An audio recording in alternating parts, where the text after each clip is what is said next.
আসসালামু আলাইকুম প্রিয় দর্শক, আমি মোহাম্মদ নাসির আল হুসাইনি।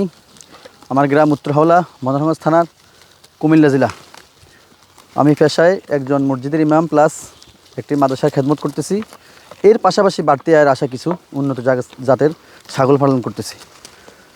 তো এখন আমার টাকার বিশেষ প্রয়োজন বিধায় আমি আমার ছাগলগুলা বিক্রয় করতে চাচ্ছি। এর মধ্যে হয়তো আপনারা দাম জানতে চাইবেন বিধায় দামগুলোও উল্লেখ করতেছি। যে প্রথম যেটা দেখতেছেন, এটার সাথে একটি উন্নত জাতের বাচ্চা রয়েছে। এই যে বাচ্চাটা পাঠা বাচ্চা, এটা আমি চাইতেছি আর কি 55,000 টাকা। এরপরও আলোচনার সুযোগ রয়েছে। এরপরে যেটা দেখতেছেন, এটা হলো তোতাপুরি। এটা দুইটা বাচ্চা রয়েছে চকলেট কালারের, দুইটা বাচ্চা সহ আমি এটা চাইতেছি 60,000 টাকা মাত্র। এরপরেও আলোচনার সুযোগ রয়েছে। এরপরে দেখতেছেন যে এই সাদা ছাগলটা, এটা হলো যমুনাপাড়ি।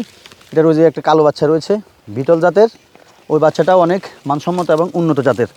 এটাও আমি চাইতেছি 35,000 টাকা। তাহলে এটা বিস্কিট কালার, এটা আমি চাইতেছি 60,000 টাকা। কারণ এটাও তোতাপুরি, সাথে দুটা চকলেট কালারের বাচ্চা রয়েছে। এটা চাইতেছি 60,000 টাকা। এরপরে আলোচনার সুযোগ রয়েছে। এরপরে এটা হলো তোতাপুরি একটি পাঠি, এটাকে বিট দেওয়া হয়েছে। তো এটাও আলোচনা সাপেক্ষে ইনশাল্লাহ বিক্রি করবো। এরপরে দামটা চাইতেছি আর কি 45,000 টাকা।